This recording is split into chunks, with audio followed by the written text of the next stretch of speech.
the population of the United States, population growth is slowing down, right, as the country ages. And that will help in the long term in terms of affordability, right? Because there just won't be less demand, any kind of, population growth fueled demand, right? Mm-hmm. So that will probably cause things to ease a little bit, but that'll also be very lumpy, because if you look at sort of where the growth is going to be and where it's not going to, it's not like if this is the slowdown is evenly distributed across the country.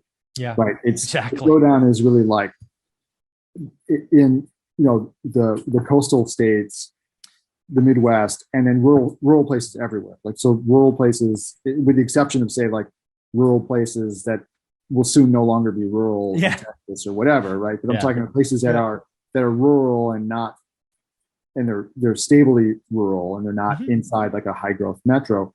Those places are losing population, right? As the population ages, because the young people move away and they don't want to stay there. So the pressure, will continue to build in lots of places. I mean, you can even see this in a place like Japan, where the population has outright declined.